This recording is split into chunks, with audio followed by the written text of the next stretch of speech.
Good morning. Just wanted to do a really quick video this morning for something that came to my mind. My random verse was in Isaiah, um, just kind of where God leads me for my first verses that I read. And usually it's just a chapter, but sometimes I'm kind of think I should go a little bit before or after. And the main part that I think was important, even though all of Isaiah 52, 53, 54, all of Isaiah, but the 50s are great. Really, a lot of references to our Savior and our need for a Savior and His suffering for us, especially in 53. But then also read in 54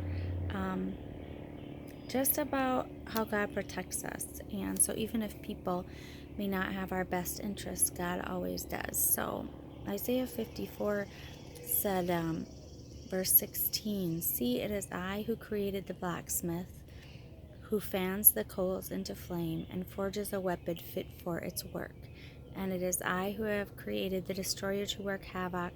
No weapon forged against you will prevail, and you will refute every tongue that accuses you.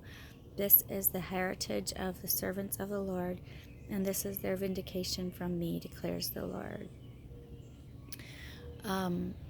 Just that thought of no weapon forged against you will prevail, that it's really not worth trying to think of the different ways that things could go bad, or that people may not be on your side, or you could really spend a lot of needless time even trying to play the chess game of trying to be ahead of them, ahead of your enemies, ahead of situations that you don't even know about. So I also then, my reading for today from my Bible reading in a year is from Esther chapter, I think it was chapters 4 through 7.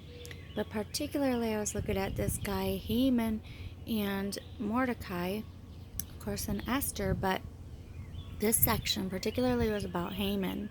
And Haman was very proud, and he had a moment of pride when Esther had invited him and the king to a meal.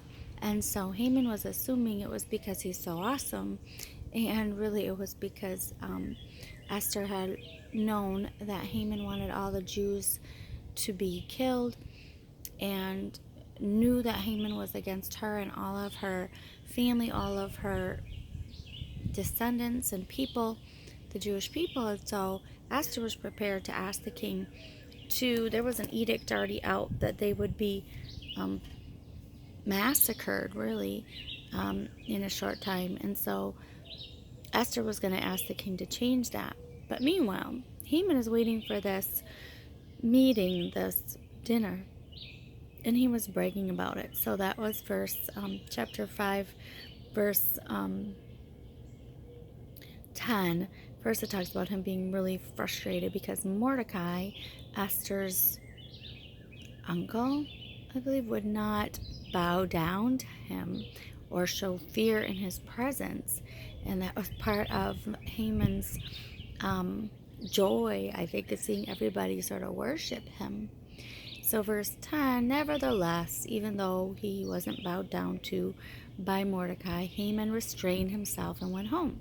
Calling together his friends and Zeresh his wife, Haman boasted, now my glasses on, to them about his vast wealth, his many sons, and all the ways the king had honored him, and how he had elevated him above the other nobles and officials. And that's not all," Haman added. "I'm the only person Queen Esther invited to accompany the king to the banquet she gave, and she has invited me along with the king tomorrow. But all of this gives me no satisfaction as long as I see the Jew Mordecai sitting at the king's gate." So he's so bugged by Mordecai's not worshiping him. So then his friends, his wife, all thought, "Well, have him hanged. You have such influence, and you are so powerful. You are obviously so favored by the king. You could have anything you want." So It says, have a gallows built 75 feet high and ask the king in the morning to have Mordecai hanged on it. Then go with the king to the dinner and be happy. Like, this could be a great day. You're going to get to go to this dinner. But before that, even see Mordecai hanged. That will make your dinner even better. They were lost in their confusion of pride and evil and thinking that they have power. And so this suggestion delighted Haman, and he had the gallows built, weapon forged, ready to go for the purposes that Mordecai or Haman thought he would use them for, is to see Mordecai hanged. And more than that, like, all the Jewish people were going to be eradicated, you see earlier in the chapters too, and killed. So there's a lot of destruction going to be happening that Haman is excited for, delighted with. And then chapter 6 is pretty interesting. So the king couldn't sleep. He's reading the book of Chronicles, the record of his reign. He also has some issues, I think, with pride too, and being able to be the power getting to him. But then he read about Mordecai and how Mordecai had actually saved his life, and found out about assassination that was going to happen. And so when the king read that, he was thinking, was this ever even recognized? So he brings in Haman.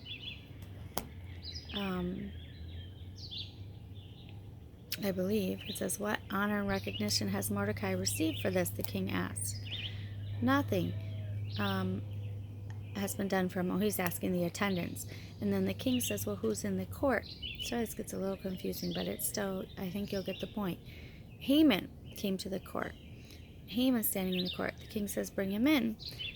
And he asked Haman, just kind of like a riddle, well, what should be done for the man the king delights to honor? And the king is not talking about him, but he's assuming, oh, the one that the king wants to honor is, of course, me, because I'm so honorable, because I'm his favorite.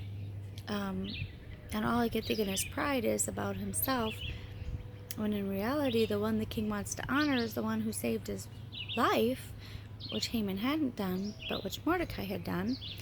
So Haman thinks to himself, well, of course it's me. And so he says to the king, bring the man, for the man the king delights to honor, have them bring a royal robe and a horse that the king has ridden, and with a royal crest placed on the horse's head. And so, like, really honoring this person that the king wants to honor. Here's how you do it. Let him walk through the streets, proclaiming before him, this is what is done for the man the king delights to honor.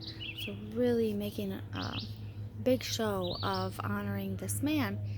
And Haman doesn't know that the man he's going to get honored because of his suggestion is Mordecai, who he wants dead. Go at once, the king commanded Haman. Get the robe and the horse. Do just as you suggested. And Haman's still probably thinking, yes, I'm going to get even more honor. And then he says, for Mordecai the Jew, who sits at the king's gate. Do not neglect anything you've recommended. He didn't think the honor that he was hoping for himself would actually go to the one he wanted dishonored most. Haman had in his head to have Mordecai killed on the gallows that he had forged. The last thing Haman wanted is Mordecai to get any honor. And here, it's actually the one, Haman is the one who's going to be getting the robe and the horse for Mordecai. Verse 11 says that he robed Mordecai and led him on horseback through the streets, proclaiming before him, this is what the king is done. This is what is done for the man the king delights to honor. It was in grief, but it was what was written. It was what God had planned. So we see that even in Jesus, that God had planned that Jesus would be humbled for us. He didn't have any pride in and of himself. Jesus humbled himself.